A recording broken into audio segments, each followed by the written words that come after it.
Today, we are grateful that Dr. Edwini Kessie made it here to share with us his thoughts on a very important topic, which happens to be the very essential element on which this economy needs to build or come out to progress.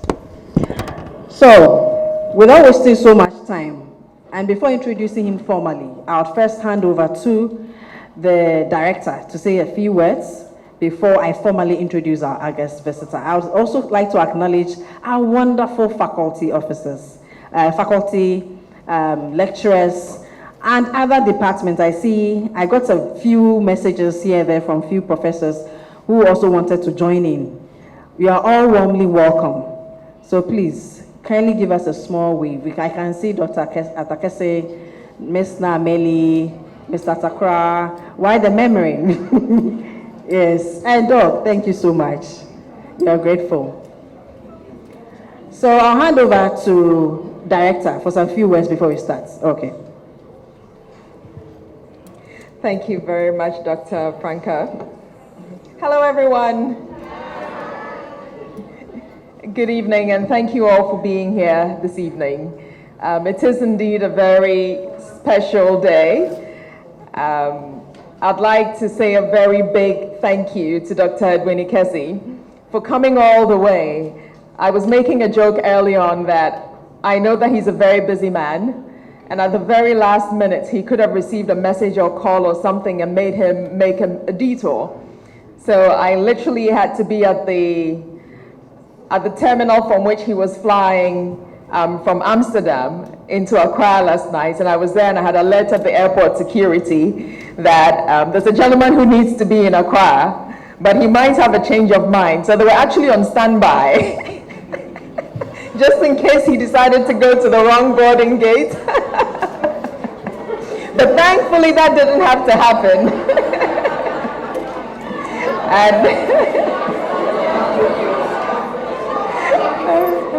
And I made sure that because of you all, he would be here with us today. So please put your hands together for Dr. Kessie, even before he's spoken.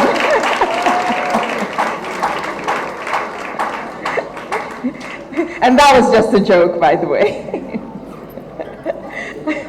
This evening has come about following several conversations. The moment I mentioned to Dr. Edwini Kessie that we had a group of wonderful law students here who would benefit so much from his immense knowledge and experience, he said yes. He did not hesitate, and we're very grateful to you for that. And he has come all the way. I'm sure that you've come here with 3 notebooks each. You're carrying your tablets, your laptops, whatever you need, sharpened, extremely heightened memories to take in all that he's going to share with you this evening. And I know that you're going to keep it where you need to keep it, that you're going to make use of it in your exams, you're going to make use of all the knowledge as you go along in your journey to become great lawyers like he is. So with rapt attention, I would say, let's all brace ourselves and give him the rousing welcome that he deserves when he gets up, and let us learn as much as we can. One of the great things about being young like you is that you have the opportunity to learn so much, and you guys have the privilege. When some of us were in school, we didn't have the opportunity to learn from great men and great women like you guys get to benefit from all the time. So don't take it for granted. Just take it very seriously. Learn, keep your minds here. I know it's very easy to get distracted, but leave social media for the next couple of hours. Leave your phones. Just be present and take this opportunity to learn, because you may not have this opportunity to have, the company of Dr. Kessie again. So make the most of it. And thank you all for being here once again. Thank you very much, Director. Now, straight to the point, because I know you're all anxious to listen to Doctor's delivery. And I'm going to give you just a summary of what the gentleman who is going to talk to you has done so far. He's done a lot. This is just a summary. It's not to depress anybody, but just to motivate you. Okay, good. So Dr. Edwini Kessie has a doctorate degree in law from the University of Technology, Sydney, Australia, and master's degree in law from University of Toronto, Canada, and the University of Brussels, Belgium, and a bachelor's degree in law from the University of Ghana. He's admitted as a solicitor of the Supreme Court of England and Wales, New South Wales, Australia, and Ghana. He has practiced corporate and commercial law in Sydney, Australia, and international trade law, and European community law in Brussels, in Belgium. And Dr. Kessie has been a staff member of the WTO since January 1995. He has worked in different divisions, including, I know most of you are not born yet, including the Council and Trade Negotiations Committee Division, Development Division, and the Institute for Training and Technological Cooperation. He is currently the Director of the Agriculture and Commodities Division and was head of the WTO Delivery Unit between June 2012 and May 2017. Dr. Kessie took leave from the WTO to become the Chief Trade Advisor of the Pacific Island countries and Chief Executive Officer of the Office of the Chief Trade Advisor located in Port Vila, Vanuatu. Did I get it right? Vanuatu? Okay. In this capacity, he provided technical advice on a broad range of trade and investment issues to the Pacific Island countries and supported them in the free trade negotiations, which I'm sure Mr. Takra has actually introduced you to. He was also the head of the WTO delivery unit, which he had the responsibility of delivering results at the WTO ministerial conferences. You can see he has a lot of experience, so listen carefully when he's talking. Dr. Kessie has participated in many, of course, international conferences on international trade and written a number of articles on international trade issues. His principal areas of interest are regional integration, agriculture, trade and development, and dispute settlement. So obviously, it is of no surprise that today he wants to share with us some few thoughts on leveraging trade to achieve sustainable development in Africa's food and agricultural sector. You know, he deserves a resounding round of applause. Please, let's welcome him.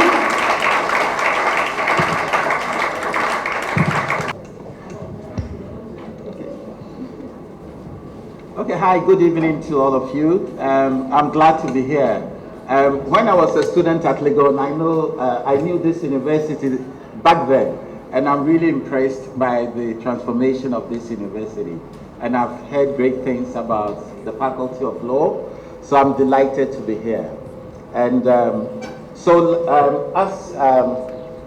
our colleague just said, I'll give a lecture focusing principally on agriculture, not only because I'm the director of the Agriculture and Commodities Division at the WTO, but I also believe that the agricultural sector holds the key to unlocking progress in Ghana and the African continent. So I'd like to thank my good friend for the invitation to speak today.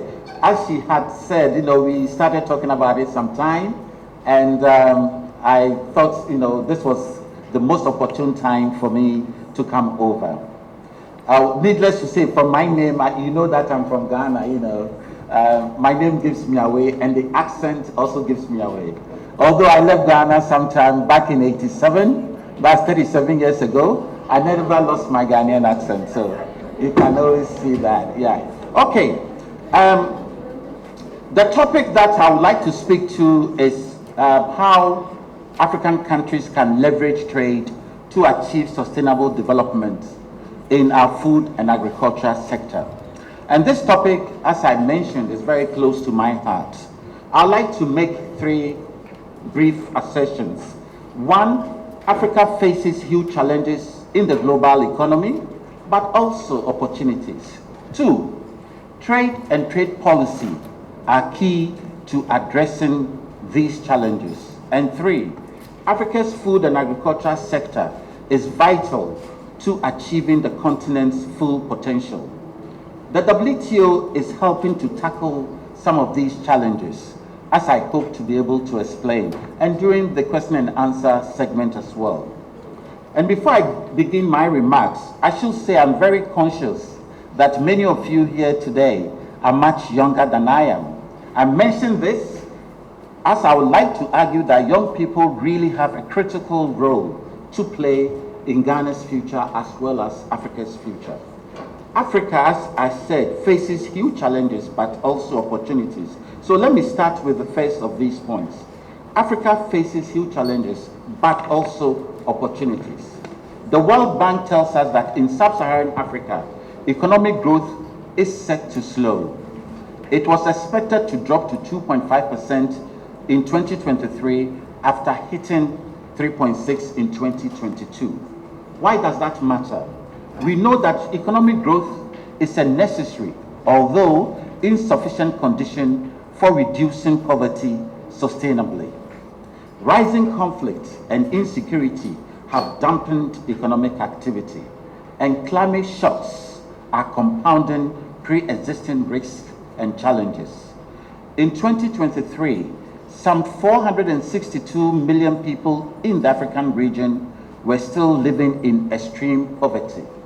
And as of last June, some 21 countries in the region faced high debt distress risks. Across the continent, economic growth remains uneven, and low levels of value addition and limited economic diversification remain challenges across different sectors of economic activity. I mentioned that young people are Africa's future. Again, the World Bank tells us that the number of people of working age will increase faster in Africa than anywhere else in the world. This means a projected net increase of 740 million people by 2050, or almost 25 times the entire population of Ghana. Up to 12 million young people are expected to enter Africa's labor market every year in the coming decades. But only about 3 million jobs, formal jobs, are currently created each year. So this is both a challenge and an opportunity for our policymakers that they will have to grapple with, because obviously a lot of countries, there are a lot of unemployment, the levels are quite intolerable. And, for younger people like you, sometimes, people get disappointed after investing so much, but then the country cannot provide jobs. The private sector is very small in most of our countries, and the public sector is also quite small. So it is a challenge, and this is something that we need to address. This brings me to the second point. Trade and trade policy are key to addressing the challenges Africa faces. There are a number of reasons why this is the case, and I'd like to suggest that African policymakers can usefully revisit policies that affect trade and markets within their broader thinking about development policy. Today, that also means situating trade policy within the next big challenge we all face, climate change. And it will be remiss of me not to mention here that the trade policy toolkits that the WTO launched at COP28, the last big climate summit, it looks closely at precisely this question and explores options for how countries can go about doing so. So why is trade important? And I'd like to highlight three main reasons. One, creating jobs, raising incomes. Firstly, trade has contributed to the historic progress that has been made in tackling poverty by helping create jobs and raise people's incomes. In 1980, close to 40% of the world's population lived on less than the equivalent of $1.90 a day. By 2019, it was less than 10%. Trade has lifted 1 billion people out of extreme poverty, most of it occurring in China and India. And this is in part because trade has helped galvanize investment including in sustainable technologies, which are increasingly critical as we transition towards a low-carbon economy. Trade has made economies more productive, in part by enabling competition and the gains from specialization and scale associated with a wider division of labor. Africa has participated in these gains, but there's still more that can be achieved. Despite the huge size, the continent only accounts for 3% of global trade, which is less than that of Singapore, which is a tiny city-state. The two biggest economies in Africa, Nigeria and South Africa, they both account for less than 0.5% in global trade. So this is why in 1980, the share of African countries in world trade was 5%, and it's now less than 3%. So we need to think, why is that the case? Almost all the regions, whether in Latin America or Asia, they have all expanded trade, except our continent, which actually, we are actually going back. And so this is something that we need to see why, or we need to explain, we need to have a deeper reflection and explore why the continent has not been able to leverage trade in order to achieve robust economic growth and sustainable development. Second, trade has helped to meet rising demand. It is done so by expanding consumer choice and by lowering prices for goods and services in Africa and around the globe. The African Continental Free Trade Agreement is a significant milestone in this respect. It will create a large unified market of 1.4 billion people, as well as a strong base for exporting Africa's output to the world. And I have to stress, in as much as the FCTA holds great promise for our continent, very much depends on how it is implemented. If you look at whether it is ECOWAS, SADC, COMESA, Africa, the experience has been quite, very disappointing. So in as much as we would have the FCTA, as I said, will create a market of 1.4 billion people. But we shouldn't be content with that. Very much will depend on the implementation. The European Union has been a success. You find that in Asia also. ASEAN has also been quite successful. In Latin America, Mercosur to a lesser extent. So in as much as it provides us with opportunities, we also have to capitalize on that. Signing the agreement in and of itself is nothing. Very much depends on the implementation. Cushioning sudden shocks. Thirdly, trade has been important in cushioning sudden shocks. We have seen what has happened in recent years. Markets have been roiled by the 2008 financial crisis, the COVID-19 pandemic, and events such as the outbreak of the war in Ukraine.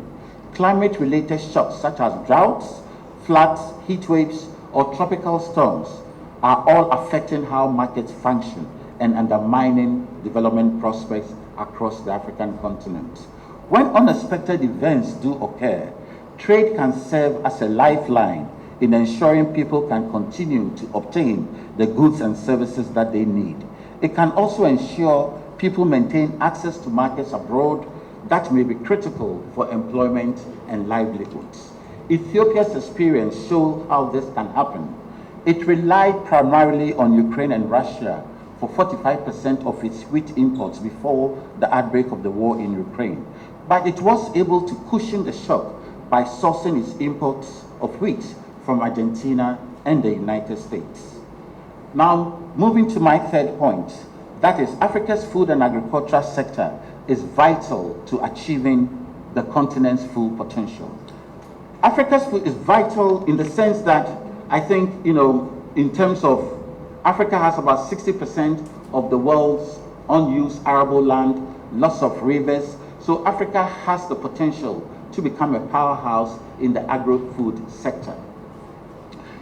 In terms of agriculture, forestry, and fishing, this represents about almost half of the employment across the continent. So this underscores the importance of the agriculture sector to many African countries. So any solution to Africa's challenges has to place food and farming at its heart. And while demand for more and better food is growing quickly from Africa's urban areas, I would like to argue that food and the agriculture sector remain key to ensuring living standards also increase in rural areas. The sector must be also a central part of our efforts to address food insecurity. We know that 1/5 of Africa's population continue to face hunger, and that represents over 250 million people, and that's very conservative. In some African countries, undernutrition is estimated to affect between 1/3 and 1/2 of the population. Trade has a critical role in connecting producers and consumers across the continent and beyond. Africa's exports have more than quadrupled over the last 2 decades, while imports have grown 5-fold.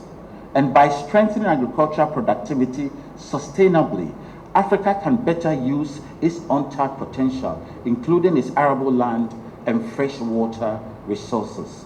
This means governments need to take steps to reinforce the provision of public goods. For example, by improving the availability of extension and advisory services, investing in research, promoting access to technologies and innovation, and improving infrastructure, particularly in the rural areas where we get most of our food from. It also means African countries must take action to adopt domestic policies that help achieve efficiency gains in the agricultural sector. This means supporting farmers with seeds, providing weather forecasting services, and supporting the development of cold storage facilities and agricultural cooperatives.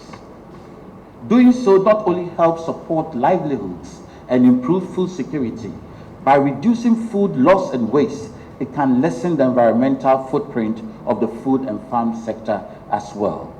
While data in this area is often patchy, Ghana stands out in the latest Food Waste Index report issued by the United Nations Environment Programme just last Wednesday. An in-depth study of 1,000 Ghanaian households found that we waste 84 kilograms of food per capita per year. Many of the policies that could tackle these problems are allowed without limits under current WTO rules, on the basis that they cause no more than minimal distortion to trade and markets. In the WTO Agreement on Agriculture, we have what we call the Green Box, and under the Green Box, there is no limit. Countries can provide support, because as I just mentioned, it is thought that they do not cause trade distortion. If they cause trade distortion under the WTO Agreement on Agriculture, those subsidies are classified in what we call the amber box. For example, if countries are giving market price support, then they have to reduce the support over time because they can be very trade distorting. In Africa, governments have repeatedly committed to strengthen their support to the farm sector. For example, in the Maputo Declaration and again in the Malabo Declaration. The challenge now is to follow through on these commitments in a way that strengthens the provision of public goods so as to galvanize growth and investment in the agricultural sector. Governments also need to make sure markets for food and agriculture function better for those who in the past have been excluded from them, including smallholder food producers and small and medium-sized farms. As I've mentioned, trade integration can help, including through the AfCFTA. New technologies are paving the way for this to happen. Drones for planting and controlling pests and diseases, GPS tools in tractors and combine harvesters, and better market information through farmers' phones are among the factors broadly changing how agricultural markets function, both in Africa and around the world. Now let me speak about the WTO. As our colleague said, I've been with the WTO for almost 30 years. And when I started working for the WTO, I went for a conference in Finland. And that was my first trip. And I was very young, inexperienced, and it was an NGO conference to boot. So they said, but as an African, how can you be working for the WTO? The WTO is an institution which only favors the developed countries and a few developing countries. So on the way back from Helsinki to Geneva, I said, is that true? So there was a deep reflection on my part as to whether the WTO is actually serving the interests of only the developed countries. And I think most of you may have read, and you may have the view that the WTO is not helping developing countries or African countries. And as I said, if you look at the share of African countries in world trade, it's 3%. So is the WTO development friendly? And that is a question which we can engage in this evening. But obviously there are questions, as you may have read, we had a ministerial conference in Abu Dhabi last month, well, 2 months, last week in February. But it wasn't a success. There were, the divisions in members were so wide that we couldn't. But one of the things I think about the WTO is that the WTO provides a framework, and it is up to countries to adopt coherent domestic policies. If countries don't do that, then the WTO will not serve any useful purpose. If you look at a country like China, since it became a member of the WTO, its economy has increased substantially because China is able to take advantage of the WTO rules, which we in Africa, we haven't been able to do. So this is something that we need to address as a country, as a continent. We are members of the WTO, but where are the results? The results are not there. Now, it is a much complex question. Is it because the WTO is inherently an unfair institution, or are the rules biased in against developing countries? And that is why African countries are not able to leverage trade in order to achieve robust economic growth and sustainable development. So as I said, we'll have the opportunity to explore this issue a little bit further. Now, the WTO, as I said, can help Africa to ensure that trade actually contributes to real improvements in people's lives, particularly in the food and agriculture sector and beyond. For this to happen, it is essential that WTO members help maintain an open, predictable, stable, and fair multilateral trading system, taking into account the circumstances of Ghana and other African countries. I want to quickly acknowledge the steps that they have already taken to do so and highlight what this could mean for Africa. At our ministerial conference in 2022, WTO members agreed an important decision exempting from export restrictions food that is bought by the World Food Programme, making it easier for the agency to provide life-saving assistance to people facing humanitarian emergencies.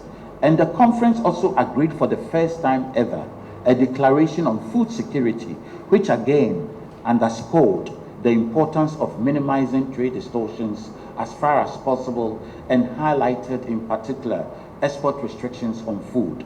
As many African countries import more food than they export, this is critical in ensuring that poor consumers can continue to access food at affordable prices when sudden shocks occur. The achievements at our 2022 Ministerial Conference built on progress that members had achieved. We agreed in 2013 at the Bali Ministerial Conference in Indonesia a decision on public stockholding for food security purposes, on general services, and the administration of tariff rate quotas. And in 2015, we agreed in Nairobi to eliminate agricultural export subsidies. I think the members realize the harmful impact of export subsidies. In as much as in the short run, export subsidies will lower the price of food. In the medium to long term, it can compromise the food security of countries, because as countries become dependent on subsidized food, they neglect their own agricultural sector. And so the decision was taken by the WTO, and all the countries agreed that export subsidies can actually cause harmful effects to countries. It makes countries become more dependent and, as I said, ignore the agricultural sector. Having said that, though, it is important to recognize that markets for food and agriculture remain highly distorted and protected, and African countries have been pressing for reform to level the playing field. The OECD has found that support to the agricultural sector hit record levels during the 2020-2022 period, using a metric that includes both budgetary outlays and the effect of border measures such as tariffs. As much as $630 billion was provided in support to individual producers, including highly distorting forms of support that affect prices and production, undermining fair competition and incentivizing unsustainable use of scarce resources. Many African countries, as I said, have been at the forefront. At the WTO, a group of countries, mostly developed countries, they have what we call the AMS, the aggregate measurement of support. So that enables developed countries to concentrate support in a few products. Ghana and other countries can provide support only up to 10% of the value of production of a product. So for example, let's say corn production in Ghana is $100 million. The Ghana government can only provide support up to $10 million. But that same restriction is not applicable to, let's say, the United States, because the US has an AMS of $19.1 billion, and as such, they can concentrate support in a few products. Japan has an AMS of $35 billion, and the European Union 72 billion euros. And as such, this is what most developing countries perceive that is unfair. They can only provide support up to 10%, but the developed countries can provide support in excess of 40% or 50%, and that is why they are calling for a leveling of the playing field. Now, what is the way forward? The inability to make progress in Abu Dhabi meant many African countries were left frustrated by the lack of action on their negotiating proposals. Least developed countries had called for other countries to refrain. Many African countries still vulnerable to export restrictions on food imposed by their trading partners in other world regions. Also unresolved is a question of a permanent solution to the problem some countries face when buying food at administered prices. Some of you would have read about the public stockholding issue at the WTO, and that was one of the reasons why the meeting collapsed. Under the public stockholding issue, what happens is that governments buy food at administered prices. So for example, if the market price for, let's say, corn in Ghana is $200 a ton, and if the Ghana government pays that and stores the food, then the WTO rules are not relevant. But what happens is that a number of countries would buy food, let's say $250. The market price is $200, but they buy it at $250 in order to support farmers' income. And if they do that, that is what we call market price support, and that can be trade distorting. So the whole issue about public stockholding is when governments buy food at administered prices and then distribute the food to the poor. Now, India is one country which basically says its public stockholding program enabled them, particularly during COVID, to provide, I think, 10 kilograms of rice to each household, and they fed over 500 million people. But obviously, countries with an exporting interest, they believe that the public stockholding programs can be trade distorting if there are no safeguards. So this is where we are, and it's a very contentious issue. Ghana, African countries believe that we need to have the public stockholding in order to assure food security. But other countries believe that through trade, countries can assure their food security. So this is where there is that challenge. Do you have to increase production in order to assure food security, or can you rely on trade? And I think one of the reasons why a number of countries are hesitant is that if countries are imposing export restrictions, then there is no guarantee that you can source your food from the international marketplace. So this is one of the issues where I think we need to work harder in order to reach results. This issue has been on the WTO agenda since the 2013 Ministerial Conference, with African countries among those that have recently submitted negotiating proposals on this issue. For many countries, progress in other areas such as capping domestic support that distort trade is clearly bound up with this and other negotiating topics. African countries have made proposals to significantly reduce trade distorting domestic support so as to level the playing field. This is what I meant, that for many African countries, they do not even provide support. But the United States, the European Union, they provide massive support. So many African countries believe that it's not fair and that we need, because whereas many African countries are only, they can provide support to what in the WTO language we call the de minimis level, which for developing countries is 10% of the value of production, and for developed countries is supposed to be 5% of the value of production, but because they have AMS, they can exceed their de minimis. So this is where many of our countries believe that it is unfair and that it would be proper if all countries start from what? The de minimis. So the developed countries will be restricted only to 5% of the value of production, developing countries 10%, and then countries will not have AMS. So this is one of the issues where we do have a lot of problems. Now, the active engagement of the academic community is key, both in Africa and other world regions. And we need to hear from students and young people who are the future of the continent and who are often at the cutting edge of the trends we see in global trade. Drawing on the insights of researchers and analysts, as well as the private sector and other stakeholders, will be critical as WTO members reflect on how to move forward. There are a couple of articles which have predicted the demise of the WTO because we have not been able to achieve substantive results since the WTO was created in 1995. So the world trading system is polarized, and what we see is a proliferation of bilateral and regional trade agreements. In Africa, we have the AfCFTA. We need to make it work. In other regions, ASEAN, they have what we call the RCEP, the Regional Comprehensive Economic Partnership Agreement between the 10 ASEAN countries and the 6 countries with whom ASEAN has trade agreements. We have the European Union and Canada, the CETA agreement. We have the United States, Canada, Mexico, the United States, Mexico, Canada agreement. So you find that there is a proliferation of bilateral and regional, and this is partly because of the dissatisfaction with the WTO.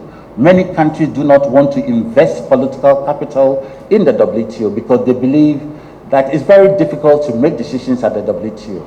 We have 164 countries, 2 countries acceded, and we are awaiting their domestic ratification procedures. So if they do so, the membership of the WTO would be 166. But in the WTO, decisions are taken by consensus. So which means that any country can block any decision, any proposed decision. Now, is that fair? It is a very difficult question. I mean, for developed countries, they would find it difficult to do away with, the consensus principle, mainly because developing countries constitute over 3/4 of the membership of the WTO.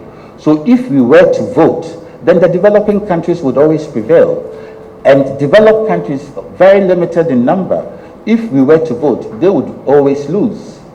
And if you look at issues such as, let's say, COVID vaccines or therapeutics and diagnostics, and if developing countries were to be voting, then obviously developing countries would outnumber them. So it is very difficult, in as much as the consensus principle seems to have paralyzed the WTO, there is no credible alternative to the consensus principle. It will be very difficult. And also to get the buy-in of countries. If decisions are taken by consensus, then everybody will be happy and implement the agreement. But if you were to impose the decision, there wouldn't be the buy-in, and it would ultimately fail. Having said that, though, I think we also need to look at how can the WTO be made much more effective. As I said, a couple of articles which I can share with you, which have been written in the aftermath of the Abu Dhabi Ministerial Conference, suggest some of the difficulties that the institution faces going forward. Now, African countries need to examine carefully their own negotiating interests and approach talks from a pragmatic and interest-based perspective. So policymakers need to hear different viewpoints as they try to situate trade in the broader development context. In particular, I'd like to suggest that better functioning markets for good food and agriculture are all in our interest. But we need countries to show leadership in moving this conversation forward. African countries have a key role to play in this respect. When trade ministers met in Geneva in 2022, they committed to taking concrete steps to facilitate trade and improve the functioning and long-term resilience of global markets for food and agriculture. Revitalizing WTO negotiations could help them to turn this vision into a reality. For this to happen, though, negotiators must place people in Africa and elsewhere at the center of their efforts to ensure trade contributes to a dynamic, sustainable, and equitable food and agricultural sector in the months and years to come. Above all, translating WTO outcomes into concrete actions that will result in impressive economic growth and sustainable development, which would actually address the massive poverty that African continent faces.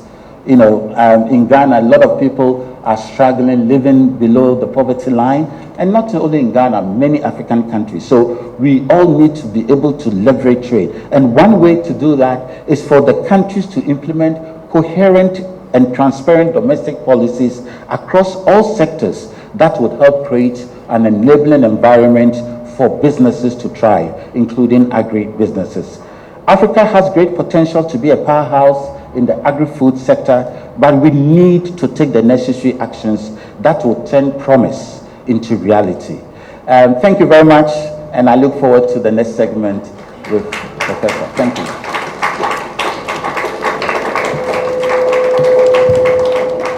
And I think I must add that one of the finest trade brains you can find, should I say even the world, Dr. Kessie is part. And please, let's give it up for him again for such a brilliant lecture.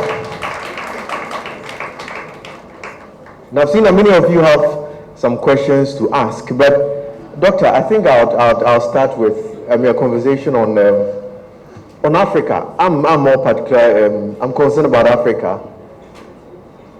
In fact, I've asked a question on what advice you give to African governments going forward, but I think you tagged on it, you made mention of negotiation skills. Now, from your experience, you've been at WTO. In fact, I know you are at GATT, and you transitioned into WTO. What advice, or let me say, from your experience, you've seen Africans negotiate, you've seen people from China negotiate, you've seen people from Europe, wherever negotiate. What specific advice will you give to African governments if they are to choose their negotiators for trade matters, especially in agri?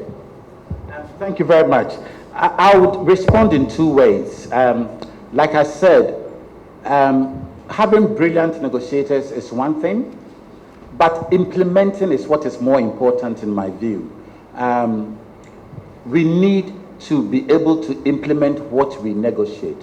But it's so disappointing that over the years, we have not been able to leverage trade. So I think we need to have smart negotiators.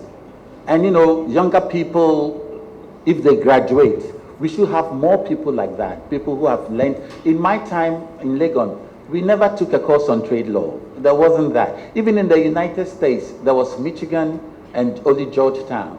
But now we see that trade law is being taught. So I think we need to staff. Most government ministries, they don't like lawyers. They think lawyers they like economists, trade economists more than trade lawyers. But it's changing because now we talk about trade rules. So it's important. Even the WTO, there was the bias or the GATT. They found their first lawyer. Hyde was, I think, in 1981, Petersman. And he always says that I'm the first lawyer to have been recruited. So there was that bias. So I think we need to have smart negotiators, students who have studied trade law at the university, and then we train them. But above all, I think if Africa is to reverse its marginalization in the trading system, we need to have coherent domestic policies. That is far important than anything else. If you do not have coherent domestic policies and you have smart negotiators, it wouldn't mean much. So we need to have the two, and the two can go hand in hand. Having trade negotiators who would push for Ghana's interests, would push for Africa's interests, and at the same time ensure that we implement domestic policies which would enable us to take advantage of the rules that have been negotiated. Thank you very much. Now I'll open the floor. Does anybody have any question for Dr. Kessie? Thank you so much for the opportunity, and thank you so much, our speaker, for such a wonderful presentation. Now, I have a question, but there's a preamble to my question. Now, we all realize that international financial institutions, such as the World Bank, IMF, and regional development banks, often provide financial assistance to various countries, and then even international donors from various countries and then international organizations provide aid and technical support to help address developmental issues, including those that relate to agriculture and then trade. Now, we realize that these supports might be crucial to attaining these developments we need with regards to trade. However, there are concerns as to the extent to which such aid can influence the autonomy of countries when it comes to drafting their laws or drafting their policies to align with their local context. So my question is that, considering the role of international financial institutions and donor agencies in shaping agricultural trade policies in Ghana, how can African countries maintain their policy autonomy and ensure that external assistance aligns with their national development priorities rather than external agendas? That's my question. Okay, thank you for the question. I think it's a recurring topic whereby, a number of African countries or developing countries feel that the international financial institutions, in particular, the IMF and the World Bank, they impose conditionalities. So obviously, if you go to the World Bank or the IMF, you need to meet their conditions before they approve those loan payments. Now, I think the situation has improved, but it can be made better. But I think in the 1980s and others with the structural adjustment programs, and I think the bank and the fund have come a long way in terms of revising their procedures, but clearly there's more to be done. But at the end of the day too, it's also a matter of negotiations, so talking about, having smart negotiators to negotiate with the World Bank and IMF is very important. And certainly, I think what is also important is to have the fiscal discipline. Many of our countries, we don't have the fiscal discipline. And as a result of that, then you run to the IMF as a result of spending way too much than what you earn. And I think this is what has driven many African countries into distress, because we haven't had good financial management. Obviously, if you were to have good financial management, you would not even in the first place go to the IMF or the World Bank. So I think in as much as the World Bank and the IMF have become poster boys, then people blame them for, but I think we need to also reflect deeper, take a deep dive. Why is it that a lot of our countries are in financial distress? Not to mention corruption, ineffective government policies and others. So we need to have a holistic approach if we are to make good progress. What we do at the domestic level, making sure that we do not overspend on useless things. If it is productive, you are investing in infrastructure which would yield benefits for the society. All of these are very important. So I think it's a holistic approach which has to be adopted. And clearly, I think having greater voice in the World Bank and IMF, there are calls for, modernizing the structure.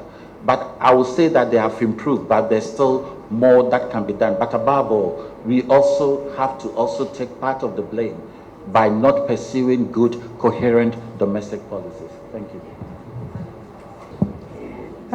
Please, my question is that in your submission, I heard that you asked a question that is the WTO development friendly. So I took a cue from that, and that is where my question is coming from. And my question is that, how does the WTO ensure that trade agreements and policies benefit African economies, particularly in sectors crucial to their development? That's my first question. And my second question is that, how does the World Trade Organization address the unique challenges faced by African countries in terms of trade capacity building and market access? Thank you. That's a very loaded question. On the question of whether the WTO is development friendly, I mean, there are those who believe that it's not development friendly. So, for example, in the 1950s or 60s, countries had a lot more flexibility in terms of providing subsidies, which you cannot now do. So it's like what people say, kicking the ladder, you know, because a lot of countries, whether the emerging economies, China, Korea, Taiwan, most of these countries developed their key sectors by providing a lot of subsidies to those industries. But now the WTO has enacted stricter rules. And so this is one of the reasons why countries say the WTO is not development friendly. Secondly, if you look at WTO rules, an issue like local content rules, a lot of countries, even developed countries, they all had local content rules, but now under WTO rules, you cannot have local content.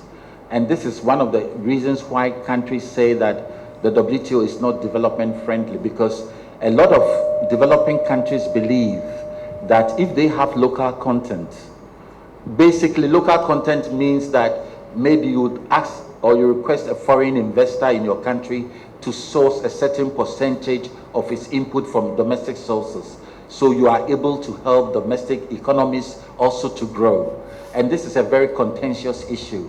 But a number of developing countries believe local content is necessary for them to participate in supply regional value chains. So that is also one of the issues where a number of developing countries believe that the WTO should do more to, you know, accommodate the aspirations of African countries. And another reason why, and in terms of agriculture, as I mentioned, the distortions are caused mostly by the developed countries as far as food and agriculture markets are concerned. They are the ones who are providing the domestic support. But having said that, to developing countries, the bigger ones like China and India, they are also providing a lot of support to the agricultural sector. So for many African countries, when we talk about the distortions in the agricultural sector, that is one of them that, you know, we need to ensure a level playing field. And that is not only for the developed countries. As I said, the developed countries provide more trade distorting support, but we also have to also look at what other countries are also doing, whether China or India. They also provide a lot of support which may compromise or affect the competitiveness of our farmers in the medium to long term. Now, on the second question about trade capacity building, the WTO, we run a lot of courses. So for government officials in Geneva, also in national, so WTO people can come to Ghana, do a seminar on any subject that the Ghana government wants, whether it is trade in services, it could be investment, it could be digital trade, it could be on trade remedies, anti-dumping, subsidies and countervailing measures, safeguards. So we do have that program. But market access is a very difficult issue. Like I pointed out, we have not succeeded in the WTO in terms of having an outcome on market access. In the WTO, for example, in agriculture, African countries are very much against market access, mainly because we have privileged access to the key markets in Europe and North America. And we are afraid that if the United States or the European Union were to reduce their tariffs, then it would increase our competition. So African countries are quite hesitant. The European Union, and in the WTO, we have a group called the G10. These are countries like Japan, Switzerland. They tend to have very protectionist policies in agriculture. They have very high tariffs. And so these countries are also against market access negotiations. So this is why we are stuck. And for industrial products, the situation is actually worse. I mean, I think in industrial subsidies, the key issue now is subsidies. Just last week, the Chinese brought an action challenging the United States because of the Inflation Reduction Act. Because under the Inflation Reduction Act, the United States has conditioned the grant of support if you purchase domestic products. So that is local content.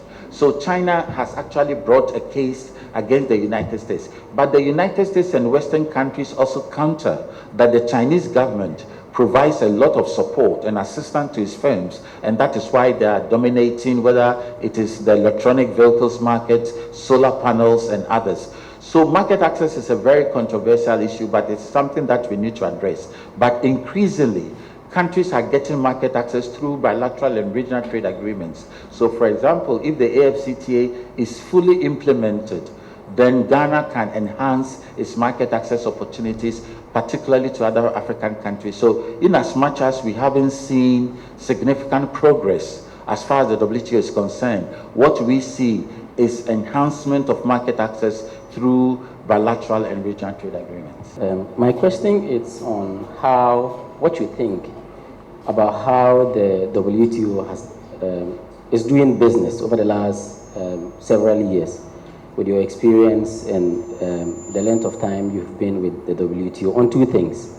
First, on taking decisions by consensus and the effect of that particular decision that the WTO has on the way forward regarding whether or not the WTO has outlived its usefulness. Do you think that, and you touched on it, on its effect on developing countries if decisions are not going to be taken by consensus? Looking at what's happening to the WTO and the fact that the meeting in Abu Dhabi last month was a fiasco, partly because of how it does business regarding taking decisions by consensus. Do you think it's time for the WTO to relook at how it takes decisions by consensus, even though it might have effects, its replica effects on developing countries? The other has to do with the length of time that it takes ministerial conferences to be organized. We know that it's every 2 years. And looking at how fast the WTO, quote unquote, is dying, do you think that it's high time for us to look at how the ministerial conferences converges its meetings to make it a bit continuous? So when you have leaders like Trump who are very destructive to the organization of the WTO, you can have, yes, yes, I say so because we are likely to have another Trump by the end of this year, very, very likely.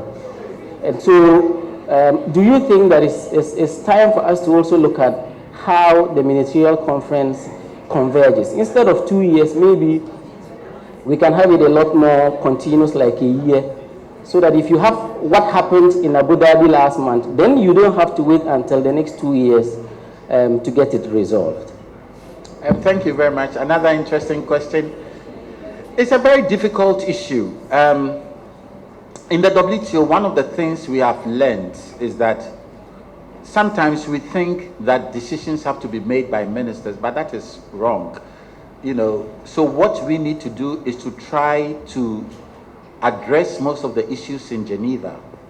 It is wishful thinking to think that, if the ambassadors or the trade negotiators are not able to agree on an issue, you just bump it to the ministers and you think that the ministers will resolve it. The ministers rely on their technical advisors. So having a ministerial meeting, I can tell you, organizing a ministerial meeting is not an easy thing. So even 2 years, under the rules are quite flexible. The rules provide that a ministerial conference should be organized at least every 2 years. So there's that flexibility. If there is need, then you could basically have a ministerial meeting. But I would like to underline that, it is very presumptuous for, some countries, or they think that, it's only ministers who can decide. That is not true. If that were to be the case, then why have we have had several failed ministerial meetings? So I think we need to do the bulk of the work in Geneva. But above all, one of the reasons why the WTO is not working is that the world economy has changed fundamentally. In the past, when I joined the WTO, the decisions were made by the United States, what we call the Quad, the quadrilateral countries, the United States, Japan, the European Union, and Canada. But now we have a very changed world economy. China is the second biggest world economy. India is not far from behind. Brazil is also not far from behind. So this has changed the way the institution works.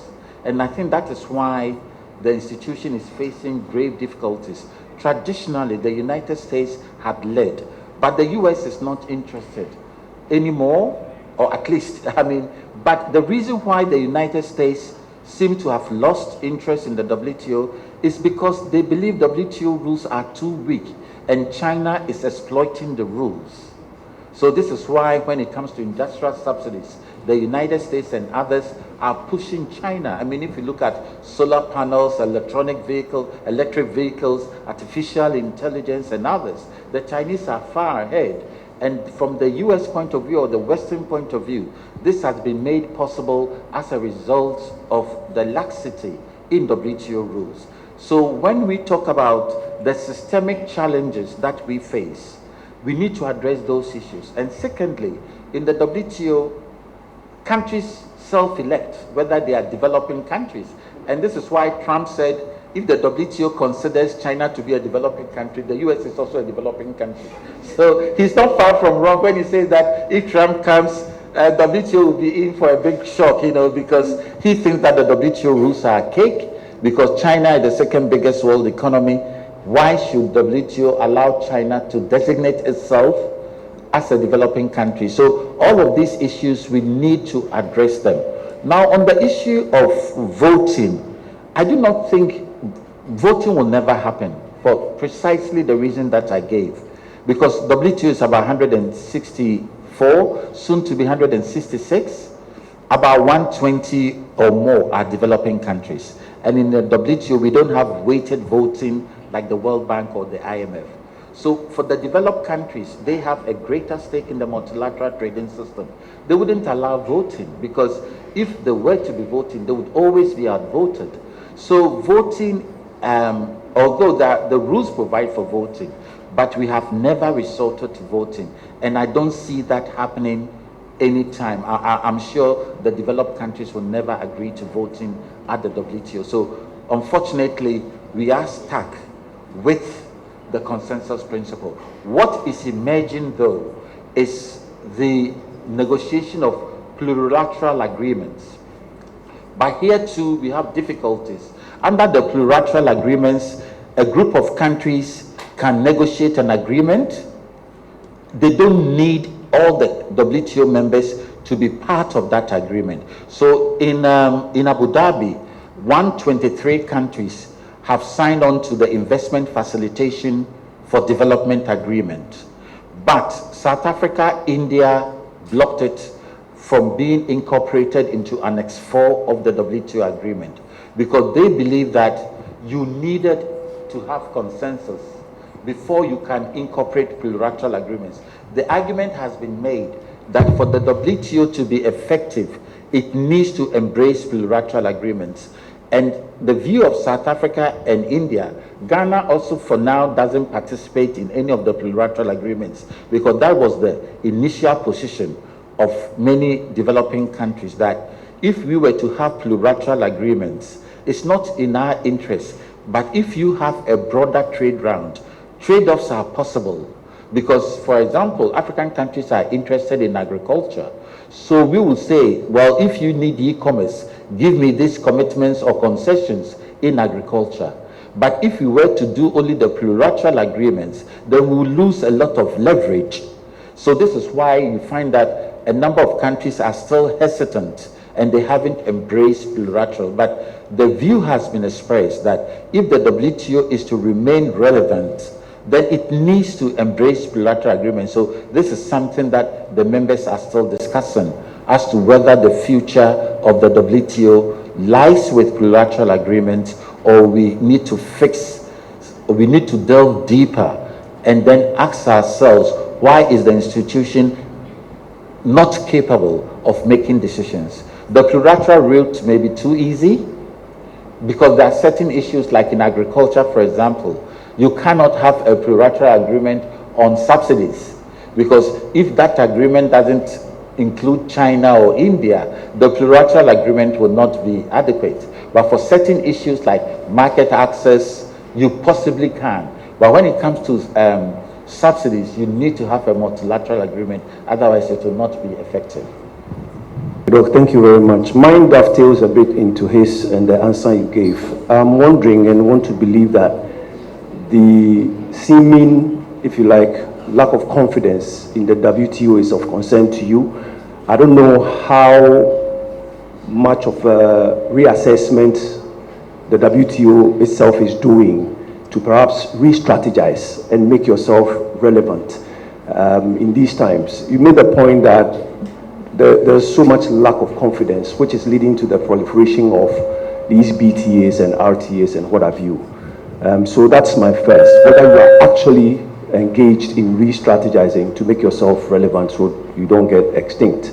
My next has to do with the BTAs and the RTAs, that because of the lack of confidence in the WTO, countries are shifting to. If you wear a neutral cloak, would you say that the BTAs and the RTAs are going to help the developing countries, which have not over the years benefited from the WTO, the reason for which they are shifting to the BTAs and the RTAs? Or you think still the WTO, the things that you've done, there are some that are, if you like, very relevant still to the developing countries, so perhaps they should stick with you still, or per your assessment, the BTAs and the RTAs are perhaps the sure way to go. Wearing a neutral cloak, I know it would be difficult, but if you try to be neutral about this. On your first question, Robert Lighthizer, who was Trump's trade representative, there was an article which was published in The Economist about 3-4 weeks ago. He was interviewed, was it in The Economist or Financial Times? I think it was in The Economist. And he was very critical, and he's always been about the WTO, because he believes that China in particular has been able to use the WTO, because since China joined the WTO, some indications that its economy has expanded more than 10 times. So China has, even in Ghana, we see that a lot of our domestic industries are suffering as a result of cheaper imports from China and others. So it is a challenge. The system was not geared up for, a country like China. So they have distorted how the WTO is supposed to function. So even Bob Lighthizer himself said that if the WTO does not exist, it would have to be recreated, because if, for example, we don't have the WTO, then countries would need multitude of trade agreements. But if you have the WTO, it makes the trading system much more simpler. Transaction costs are reduced because there's uniformity, there's security and predictability. So that is the value of the WTO. So I do not believe that the WTO would be extinct, but clearly we need to rethink. Now, on the point that you made, is the WTO is self-strategizing. Certainly we are. I'm going to convene a conference of leading agricultural people to see how we could break the stalemate in the agricultural negotiations. The negotiations started way back in 2000, and up to now, we haven't yet managed to conclude the agreement.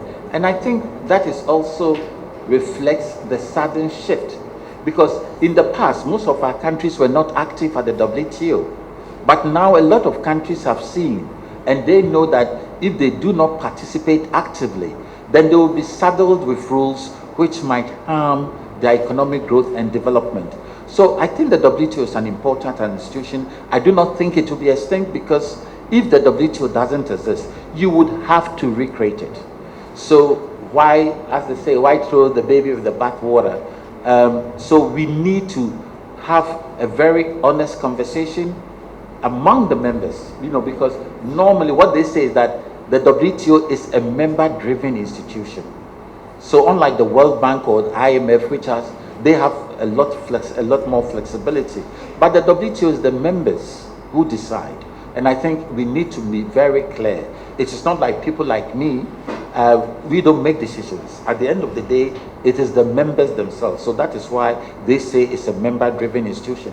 But people say, well, if the members are supposed to be the drivers, but they are not driving, you are going to have an accident, They are the drivers of the institution, but they are not driving. So if they are not driving, then obviously you're going to have a crash. So I think this is what is happening, but I think we need to delve deeper and say, why is the institution not working? Many African countries are now smarter. We know that, look, we need to engage, we need, even in subsidies, for example, if African countries, we have huge potential in agricultural sector, are we going to accept rules which would limit our abilities? It may be the case that we don't have the money now to provide subsidies, but if we get our act together and we really want to expand the agricultural sector, that would require us providing more subsidies to the farming sector, the agribusiness sector. So I think these are the reasons why the WTO doesn't seem to be working, because the world has changed, countries are much more smarter, people are questioning, because obviously even in our own countries, we feel that many of our local industries, when I was growing up in Ghana, we had a few industries, all of them have gone bust. Food, we import everything, whether chicken from Brazil, from the United States, most of our domestic poultry farm gone extinct. So these are the sort of issues, because at the end of the day, the idea of having open, transparent market, I think that is true. Countries which have been more open to trade have done much better. But at the same time, that does not mean that countries shouldn't provide protection to their industry. Mind you, the WTO is not about free trade. It is more about liberalizing trade. So it is up to countries also to come up with the good, coherent domestic policies to support their farmers. I went to Brazil, and one state in Brazil, only one state in Brazil, they account for 1/6 of global exports of poultry products. Only one state in Brazil. They make use of cooperatives and others, which we don't. Look at, when I come to Ghana and sometimes I go to, let's say, Cape Coast, or I go to Kumasi, look at a lot of food that we waste. If these women, they are not able to sell their produce to traffic or cars passing by, they have to throw them away. What are we doing as a country? Do we have cooperatives, cold storage facilities? These are the sort of things we should be doing. But if we don't do that, then we cannot expect the system to all of a sudden provide us with opportunities. We need to do the hard work. We need to be able to leverage the system to achieve our objectives. But to date, the results are mixed. We have not succeeded in doing so. So it is very easy for people to blame WTO rules, but at the same time, we need to look at what we have been doing as a country. How are we supporting our farmers? Look at the high interest rates in this country. If you're a business, you cannot thrive. So if the European farmer can get a loan for 0.5% or 1%, and you have to pay 25%, how can you survive? So these are the sort of issues that we need to address in order for us to be able to take advantage of the WTO or the multilateral trading system to achieve our socioeconomic objectives. At the beginning of your lecture, you mentioned that you need more insight and inputs from the young people with respect to WTO in the current administration. So my question is, are there opportunities for the young people in the WTO? And if they are, how best are they relayed to the young people? When I say that, clearly, we have a country like Senegal, who they have just elected a 44-year-old as president. So we need to look at both national, regional, and international. How do young people channel their views so governments can take into account their views in policy making? And this is something we need to do as a country. We don't have full participation. There is not inclusiveness. All of this matters. Do the youth have a voice in the formulation and implementation of policy? So that is one of the things that I think we need to do, not only in Ghana, but across countries, whereby, the governments would like to hear, from youth, the farmers, or the youth engaged in the farming sector. How can the government help them with loans, weather forecasting services, seeds which are disease resistant? All of this is what, when I meant the future is the youth, this is what I meant, that governments have to consult the youth. Also, when they devise policies, they also have to take into account. As far as WTO is concerned, we do have a lot of internship programs for the youth. So, for example, under the WTO internship program, the students have to be below 30 years. So that is, and we have a lot of divisions in the WTO. And, so if you are interested in an internship at the WTO, maybe if it is trading services that you like or trade remedies, you can apply for an internship. As I said, the requirement is you must have started your postgraduate degree or have done about half, and then postgraduate, they don't accept undergrads. So you must do your master's, and then you'll be offered the opportunity. In addition, we have what is called the Young Professionals Program, which has been revamped. I think the application just closed last week or 2 weeks ago. The new one is starting, yes. Second, yeah. Yes, yesterday. But I think the new one is also about to start. So, so you can also look at those programs. So if you need more information, through the professors, I can provide you with that information for young people in terms of the internship opportunities. And it's not only the WTO, the World Bank, the Commonwealth Secretariat in London, the International Trade Center in Geneva, UNCTAD, all of these institutions have internship opportunities for younger people. Thank you very much, sir, for the very insightful presentation. When you started the presentation, I think one of the highlights you made was the fact that Africa lacks very good negotiators, very good negotiators in terms of negotiating things on our behalf to help us take advantage of the WTO. In your last part one remarks, you made certain key indications which align with my thoughts. So would you agree with me that other than Africa not having strong negotiators, I think what we have lacked largely, which has prevented us from taking full advantage of the WTO and other regional trade, policies, is the fact that we have not been able to build our social, cultural, economical systems that makes it very possible for us to be able to take advantage of some of these things. And in your last part one remarks, you highlighted some of the policies, domestic policies.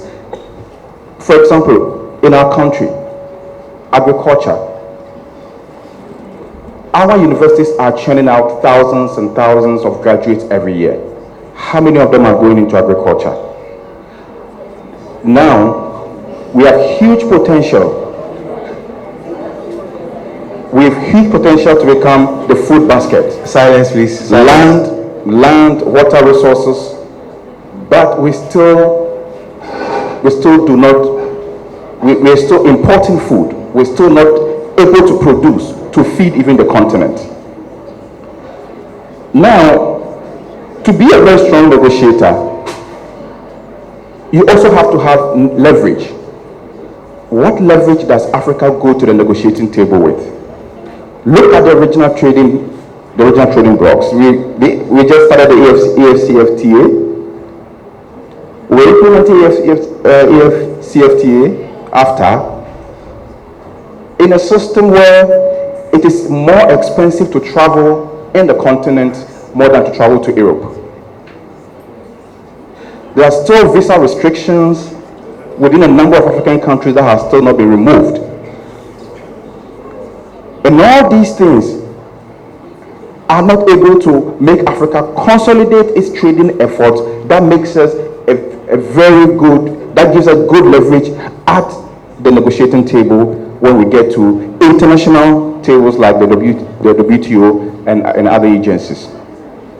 And so, sir, would you agree with me that other than the great negotiators, rather the systems, the policies have not been developed to put us in a position where we could take good advantage of these things? Yes, I think I need to clarify one thing. I did not say Africa has weak negotiators.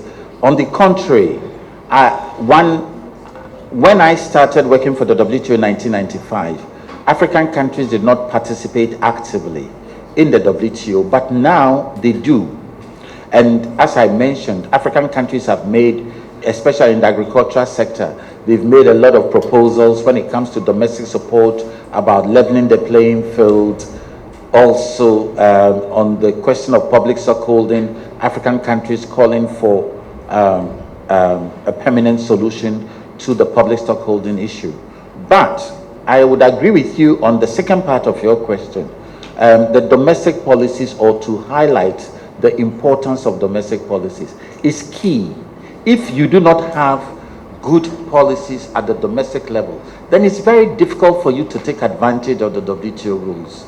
So, in as much as we may invest in human capacity building, which we can still do, I mean, there is no end to learning. We can still learn, acquire skills, and all that. So it is good that we do that. But above all, the importance of domestic policies cannot be, diminished. I think it's very important.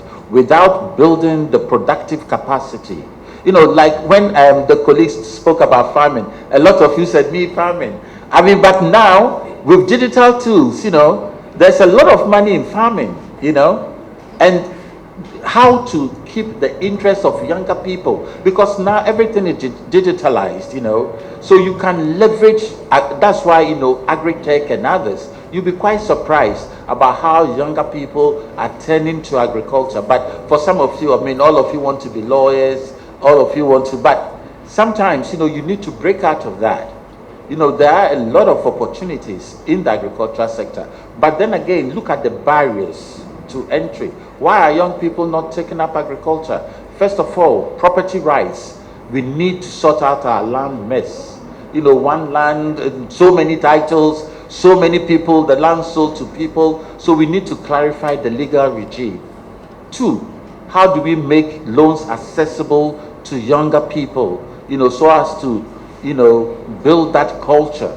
We need to provide them with seeds, and under WTO rules, countries can do that. There are no limits. They come under the green box. We have also Article 6.2 of the Agreement on Agriculture.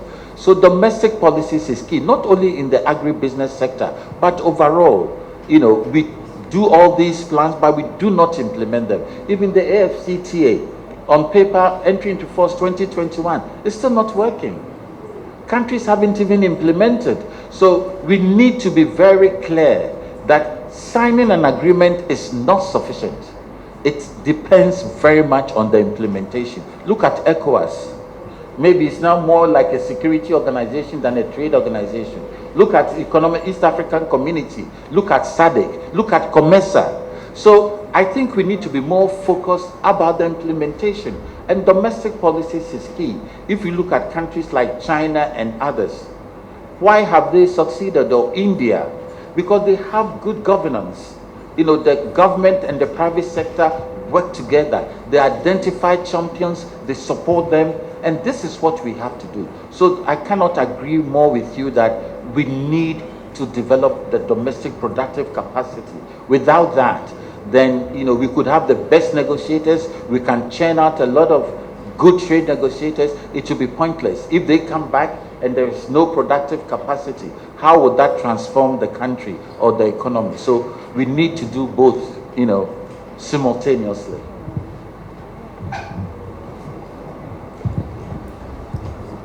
Hi, sir. Good evening. So my question is perhaps a personal opinion. Do you have an opinion on the current carbon, border, the CBAM, the Carbon Border Adjustment Mechanism from the European Union?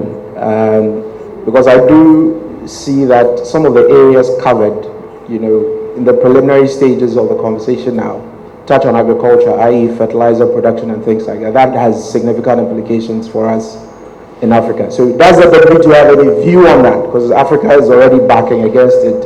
It's not clear who's listening or who's hearing Africans. So does the WTO have a position If it doesn't, in your very personal opinion, I know this is, you know, something that you probably may have looked at, what would you tell Africans and what should we think about it? It's a very difficult one, and I'll give you a lawyer's response. Well, CBAM is a very contentious issue at the WTO. Now, traditionally, under WTO law, when products are like products, and like products has been interpreted quite conservatively in terms of the fiscal characteristics of the product, the end use, the tariff classification, consumer preferences, and others. When two products are alike, then you cannot give treatment less favorable to the imported product. But I think we need to put it in context. The European Union, there are those who believe that CBAM or the deforestation policy are protectionist policies. But for the European Union, they believe it is their concern about the environment, the transition to a low carbon economy, to try to achieve net zero. So it is a very contentious issue. But in the WTO, what you find, especially the Latin American countries, which depend a lot more on the agricultural sector, they believe that, and we have seen the French farmers or European farmers on the street, because their point is that they have to spend more to meet the environmental regulations and standards of the European Union. So imported products which do not face the same stringent rules or measures, then they would undercut or undersell them, and this is why you find the opposition to the European Union environmental objectives.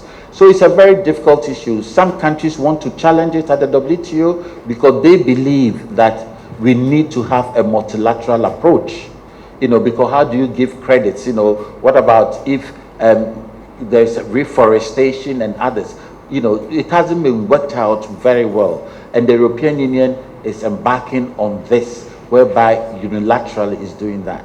Now, the European Union would also tell you that the reason why they are not waiting for a multilateral solution is because of the inability of the WTO to make decisions. So if they do not go ahead with the CBAM or deforestation policy, then they may have to wait forever. Like I mentioned, in agriculture, the negotiations started in 2000. We are in 2024, no result. So for the Europeans also, from their perspective, it is not that they want to bypass the multilateral process, but they believe that if they were to come to the WTO, it may take decades before they do that. So how to strike a careful balance is what we need. That at the same time, in as much as we are all concerned about the environment, how can we ensure that it does not become a protectionist tool to restrict the imports? From a developing country point of view, this is what we are much concerned. It's not that we do not like the transition to low carbon, or we do not want, you know, we are not mindful of climate change and the impact it would have. But at the same time too, we do not want our exports to be subjected to stringent environmental rules which are set unilaterally. So the way forward is to have a multilateral solution. And that is the difficult issue, because for the European Union, I do not think they would like to wait forever, because they know that the WTO, as I said, it takes so long for decisions to be made. And how do we try, you know, all the community of nations, how do we come to a reasonable compromise? And I think that is the way to go. But certainly very contentious issues which may end up before a WTO panel, because if the European Union and some countries believe that it would restrict their exports unfairly, then they are about to challenge the CBAM and the deforestation policy. Yeah, hello. This is not a second coming. Just to draw attention to the fact that my second question was not addressed regarding your neutral view on the shift towards the BTAs and the RTAs, whether we're going to hurt ourselves moving away from that rather than sticking with the WTO. Just it's a very, I mean, WTO, we have done 2 studies, and the 2 studies all confirmed that regional or bilateral trade agreements can be supportive of the multilateral trading system. In the 1980s, there was a lot Jadish Bhagwati, economics professor at Columbia University, he published a book called The Termites in the Multilateral Trading System. He was referring to bilateral and regional trade agreements.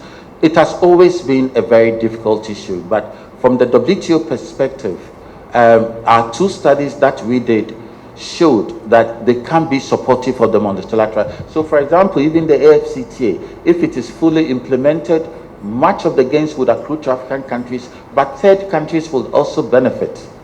Because for third countries to benefit very much depends on the tariffs and other regulations of commerce that the regional trade agreement imposes. If they reduce tariffs vis-a-vis third countries, then it can be a force for good for the multilateral trading system. So from that point of view, the WTO is supportive of bilateral and regional trade agreements, mainly because, you know, for example, in Europe, the talk about a fortress Europe never happened, and we have seen that European Union has been relatively a success, and they have also lowered barriers to trade vis-a-vis third countries. So the WTO, but at the same time, too, like I mentioned in the I just mentioned, it cannot be a perfect substitute for the multilateral trading system. There are certain issues where you need the WTO. The issue of subsidies, for example, industrial subsidies is one. You look at the WTO, China, they had a trilateral, Japan, European Union, and the United States. They know that for them to agree on any effective rules, it would have to be in the WTO. Agricultural subsidies is also one of them. Even dispute settlement, if you have a binding multilateral dispute settlement system. In the WTO, we do not have the appellate body. The United States has blocked the appointment of judges, appellate body members. And so there are these issues where you can't. But I do not think the tension, you know, the debate was whether regional trade agreements are building blocks or stumbling blocks for the multilateral trading system. But they can be building blocks provided. But what we are seeing is that because the WTO is not working very well, countries are not investing the necessary political capital in the multilateral trading system. And this is what it is a source of concern. But the two can coexist and strengthen the multilateral trading system. Thank you very much. Don't you love Dr. Kessie? I mean, just watching him speak, you realize that the jurisprudence and the makers think that brilliance only lies in jurisprudence. But you see that it is not the case.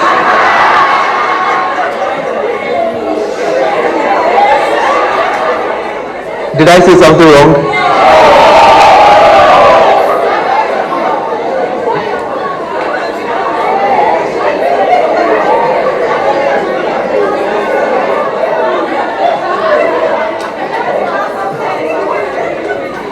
So I'm very glad that Dr. Kessie has sparked, not sparked, but he has found some flames of interest in us in trade law. I've always said that the future lies in trade law, not in jurisprudence.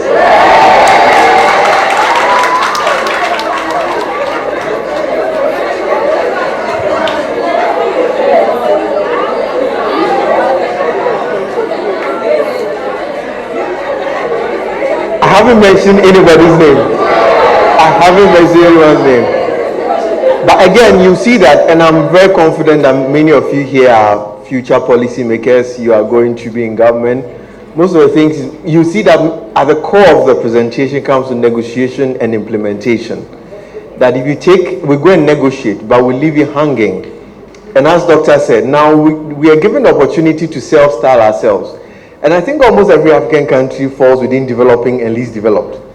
And we all know there are some funding for, especially for the LDCs. So just go and come and sit in our country and realize that won't do much. But Doctor, ask just a very final question, which is your closing remarks. Now everybody here, they've all agreed, and you can tell from the applause that they are willing to enter into the trade field. What advice will you give to our incoming trade experts, looking at our African situation and how they can help resolve everything happening in Africa and at the WTO level?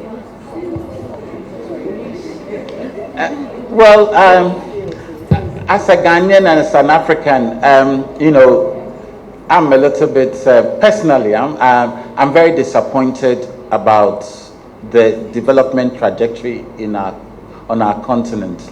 I think we have not done well since attaining independence, and we go around a lot of rhetoric, and we are not able to implement.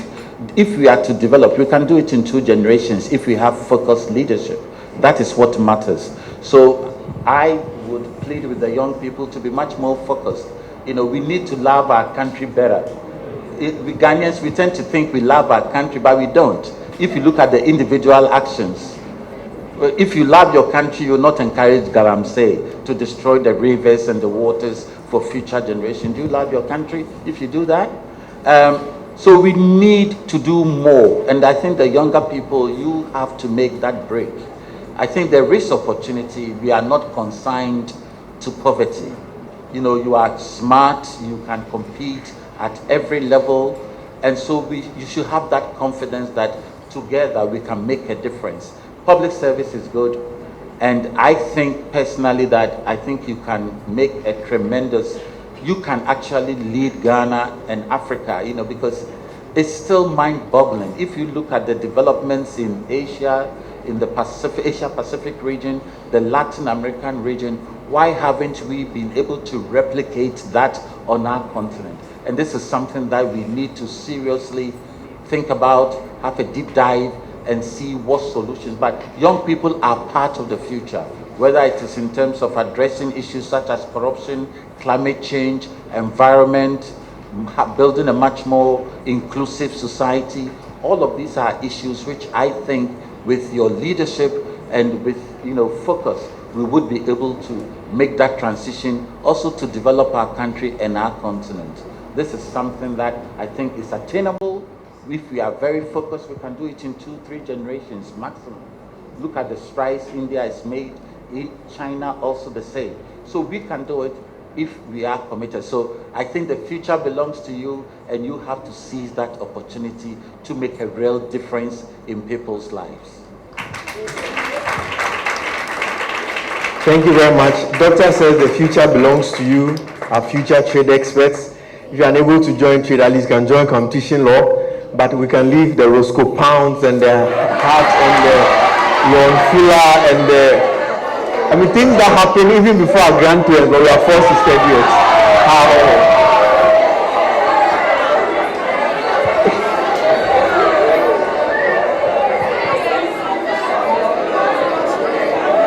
The future is AI, digitalization, trying to support agriculture. Again, not Roscoe Pound. Thank you very much, and I'll hand over to Dr. Banga.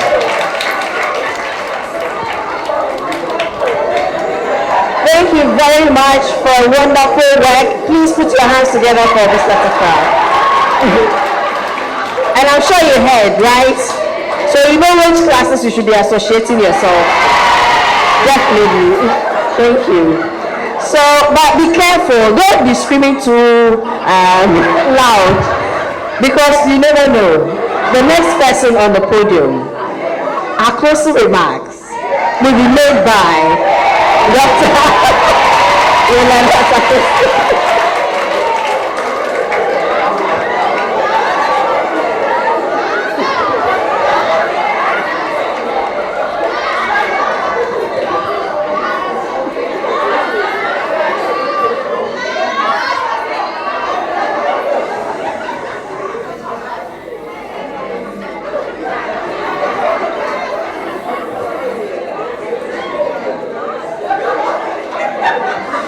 So, my task is to give the closing remarks. Obviously, with a jurisprudential touch. So, all of you celebrating, you see that at the end of the day, everything is for jurisprudence. Okay. So, Dr. Kessie, we are very much happy and grateful to have you. As a matter of fact, our law school is looking forward in terms of teaching more of these technical courses. By the grace of God, in the not too distant future, we may be looking at ECOWAS law and such other interesting, courses. And I must say that we have learned a lot. As you were delivering your presentation, I was already sending assignment to my class. So I don't know why all of a sudden trade people are now beginning to say that they own everything. And this, it means I'm collecting the 3-page summaries you are submitting. And then also, this is a personal plea. You mentioned that you have some articles. We will be happy to have that so that my class will still summarize. Summarize the article. But on the whole, I think you all can attest to the fact that it's been a very great meeting, two of us. And I have personally learned a lot. As I was sitting there, I was making my own notes, picking ideas, and I realized that there's been interesting research topics that you can pick up for your own learning as well as research. One key idea that, sprang to me was this idea of consensus in the WTO, and I was asking myself, so is the WTO democratic? But clearly from the questions you can see these are some of the issues that people are thinking about. And this whole idea of the multilateralism versus pluralism is also something that is really, coming up. So, I mean, it's very interesting. And I must say that I was so happy that you touched on internship opportunities. And I believe that this is one area that we are also very much interested in for our students. And I personally have been a beneficiary in terms of working with the African Development Bank. And it was through such, corridor. So I know that it's an avenue that it's really going to help our students. So we are very much, happy and grateful that you touch on all this. Your analysis of the situation actually provoked, for some of us, some kind of, if I should say, anger in code, because you are looking at the situation where Africa is not contributing much to the global trade, and yet we can do something about it. And the last point about focusing on agriculture and the aspect of technology and all that, it's all key. And I love the idea of policy. The point being that we should implement consistent, policy is key. And indeed, looking at our own development space, it's been a challenge. So I think we are really encouraged and we have been enlightened, especially with insight. We would definitely be looking forward to future invitations as well, because I believe you have a lot to share with us and our students someday. And I'm so happy and thank you for the opportunity. So on that note, I think all we can say is thank you and thank you and thank you. And also thank you, Director, for making it possible and making it happen. And it's been wonderful. And of course, you've set in place an opportunity for us to debate more, whether it is jurisprudence. That's where my concern was. Maybe the jurisprudence of WTO. You should have touched on that briefly for people to see the part. But on that note, I think it's been good, and we thank you. Let me talk about the jurisprudence.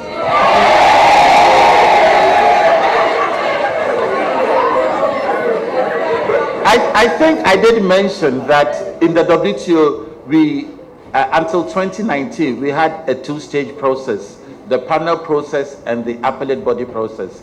And one of the reasons why the United States basically killed the appellate body is that the US believed that the appellate body accused the appellate body of judicial overreach, because the appellate body would insist on panels following their earlier rulings. And that did not sit down well with the United States, because for the United States, the whole objective of the WTO dispute settlement system is to settle disputes between countries and not to create judicial precedent. So that is one of the problems why we don't have an appellate body now. So jurisprudence has a little bit of, negative connotation in the WTO context. Okay, thank you very much, Doctor. Yeah.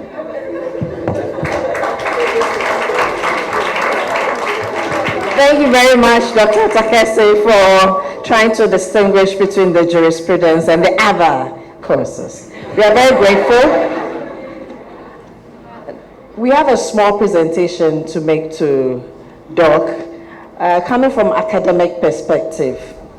We want Doc to always remember us when you go back.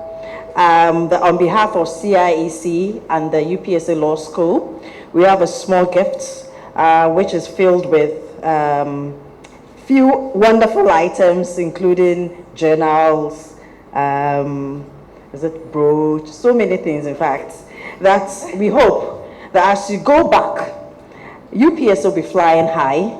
And just to follow up with what Dr. Kessie said, we look forward to more engagement with you, because very soon we'll be having our LLM, and we know with your kind of exposure and experience, we need you to be part. So thank you very much. So thank you.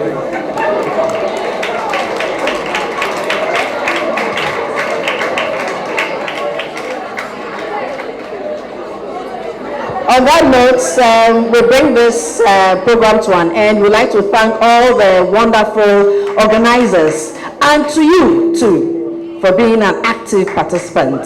Thank you so much.